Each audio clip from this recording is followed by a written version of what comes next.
एक कवि हूँ। अपनी प्रिय ओडिया भाषा में कविता का मंत्रोच्चारण करती हूँ।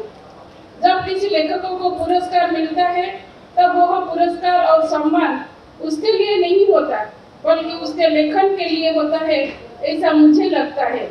मैं इस सम्मान के लिए साहित्य अकादमी के प्रति आभार व्यक्त करती हूँ।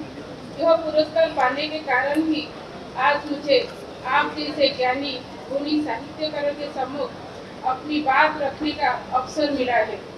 ये पुरस्कार लेखकों को और भी अच्छा लिखने की प्रेरणा देते हैं एवं उनके लिए चुनौती भी पेश करते हैं। यह अंतर्निहित चुनौती ही उन्हें आगे बढ़ने में मदद करती है।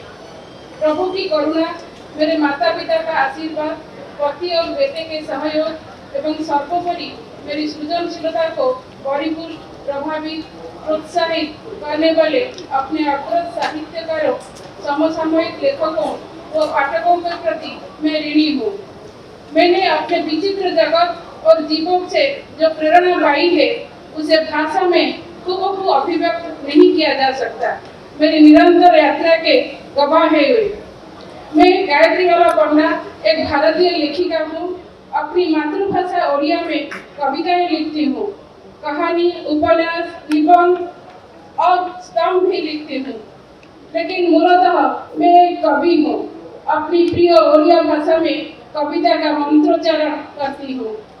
जब किसी लेखकों को पुरस्कार मिलता है तब वह पुरस्कार और सम्मान उसके लिए नहीं होता, बल्कि उसके लेखन के लिए होता है, ऐसा मुझे लगता है। यह महत्वपूर्ण साहित्य अकादमी पुरस्कार मुझे नहीं, मेरी काव्य कृति दया नदी को मिला है। यहाँ मैं दया नदी से एक छोटी सी कविता पढ़ना चाहूँगी।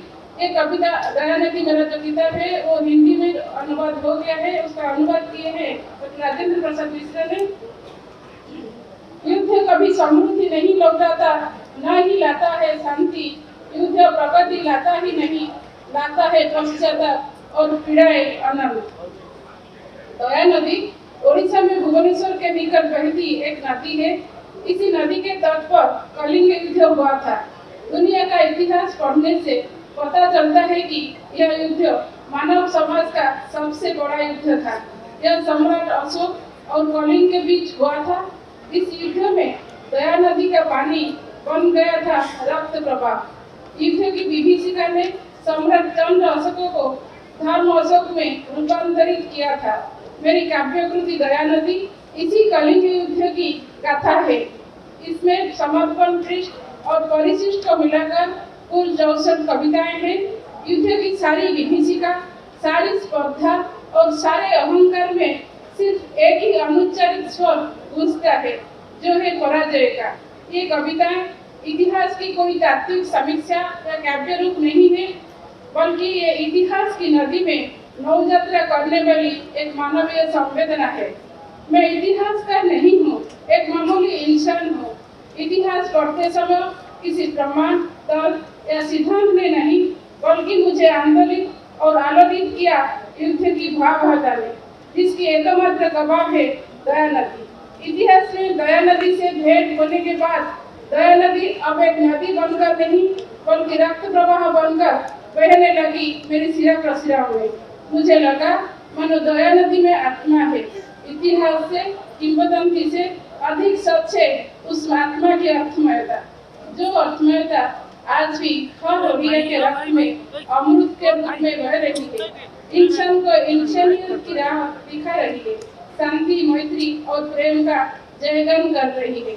कविता मेरे लिए सपना या विलास नहीं, बल्कि कुछ कुछ कर आकार लेने वाली एक यंत्रणा, एक पीड़ा, एक लाचारी है। कविता लिखना मेरे लिए शौक या आग्रह नहीं, एक अंतरंग आवश्यकता है जो ठीक मेरी सांसों की तरह है, जिसके बिना मैं सब हूँ, जड़ हूँ।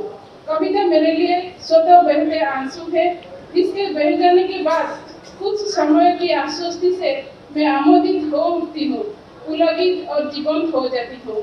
मेरे अंतर जगत का शिशु उद्वेलन मानो उड़ जाता है कागज पर और कविता में तब्दील हो जाता है।